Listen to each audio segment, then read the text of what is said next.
నమస్కారం. ఉద్యోగులు, పెన్షనర్లు, ఉపాధ్యాయులకు సంబంధించిన ప్రతి అప్డేట్, ప్రతి సమస్య పట్ల సపోర్టివ్‌గా వీడియోస్ అయితే వస్తాయి. తప్పకుండా సబ్స్క్రైబ్ చేసుకోండి. వీడియోస్ అయితే లైక్ చేసి ఉండండి. ఇక వివరాలకెళ్తే తెలంగాణ గానీ, ఆంధ్రప్రదేశ్‌లో గానీ ఉద్యోగులు, పెన్షనర్లకు, ఉపాధ్యాయులకు సంబంధించి మరి పెండింగ్ డీఏలు ఉన్నాయి, పెండింగ్ బిల్స్ ఉన్నాయి, రిటైర్మెంట్ బెనిఫిట్స్ రావడం లేదు. ఇక ఏపీలో పీఆర్సీ కమిటీ కూడా వేయలేదు.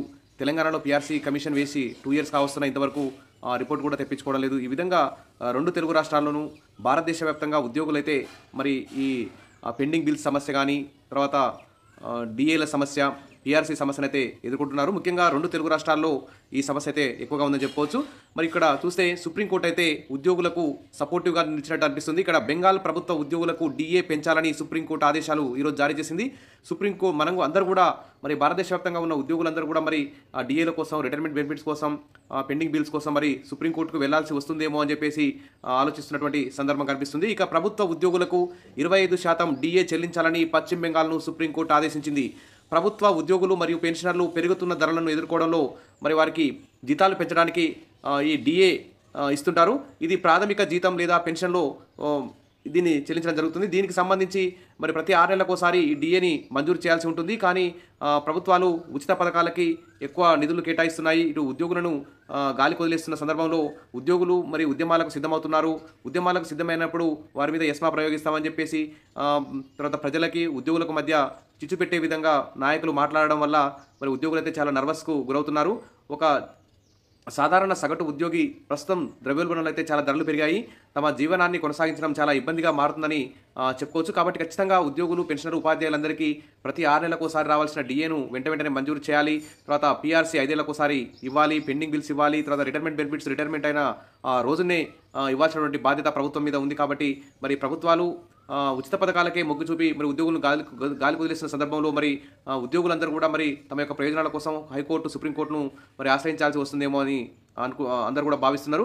ముఖ్యంగా అయితే హైకోర్టు, తెలంగాణ హైకోర్టు కూడా, ఏపీ హైకోర్టు కూడా ఉద్యోగులకే సానుకూలంగా ఆల్రెడీ తీర్పులు ఇస్తూనే ఉన్నాయి, జడ్జిమెంట్ ఇస్తూనే ఉన్నాయి. తర్వాత ఈరోజు సుప్రీంకోర్టు కూడా పశ్చిమ బెంగాల్ ఉద్యోగులకు వెంటనే కేంద్ర ప్రభుత్వ ఉద్యోగులతో సమానంగా డీఏ ఇచ్చినప్పుడల్లా కేంద్ర ప్రభుత్వం ఎప్పుడైతే డీఏ ఇస్తుందో వెంటనే రాష్ట్ర ప్రభుత్వాలు కూడా డీఏ మంజూరు చేయాలని చెప్పేసి ఆదేశాలు కూడా జారీ చేసింది. ఇక పశ్చిమ బెంగాల్ ప్రభుత్వం తన ఉద్యోగులకు 25% డీఏ చెల్లించాలని సుప్రీంకోర్టు శుక్రవారం అయితే ఆదేశించింది. చెల్లింపు చేయడానికి కోర్టు పశ్చిమ బెంగాల్ రాష్ట్రానికి 3 నెలల సమయం కూడా ఇచ్చింది. జస్టిస్ సంజయ్ కరోల్ మరియు సందీప్ మెహతాలతో కూడిన ధర్మాసనం ఈ నిర్ణయం అయితే తీసుకుంది. ఈ కేసు ఆగస్టులో మళ్ళీ ఒకసారి విచారణకైతే రానుంది.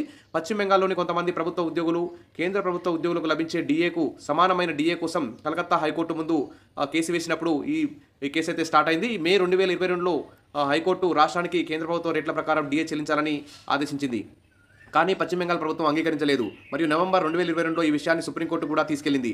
అప్పటి నుండి రాష్ట్రం కొన్నిసార్లు డీఏను కూడా పెంచింది. కానీ అది ఇప్పటికీ కేంద్ర ప్రభుత్వ రేటు కంటే చాలా తక్కువగా ఉంది. ఇప్పటికీ 37% కేంద్ర ప్రభుత్వ డీఏకి, రాష్ట్ర ప్రభుత్వ డీఏకి తేడా ఉండడంతో మరి ఈ కేసు అయితే చాలా సీరియస్గా తీసుకున్నారు. ఏప్రిల్ 1, 2025 నాటికి పశ్చిమ బెంగాల్ ఉద్యోగుల 18% డీఏని అయితే పొందుతున్నారు. ఇందులో ఇటీవల 4% కూడా డీఏ పెంచారు.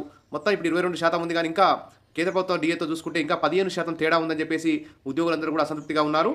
మరి ఇప్పుడు చూస్తే తెలంగాణలో కానీ, ఏపీలో కానీ డీఏలు అయితే చాలా తెలంగాణలో 5 డీఏలు పెండింగ్లో ఉన్నాయి. ఏపీలో కూడా డీఏలు పెండింగ్లో ఉన్నాయి. పీఆర్సీ రిపోర్ట్ లేదు.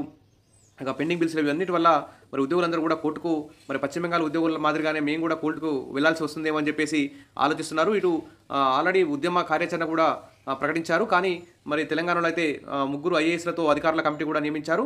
మరి ఉద్యోగ సంఘాల నాయకులతో ఐఏఎస్ల కమిటీ కూడా మీటింగ్ అయిపోయింది. మరి ఆ నివేదిక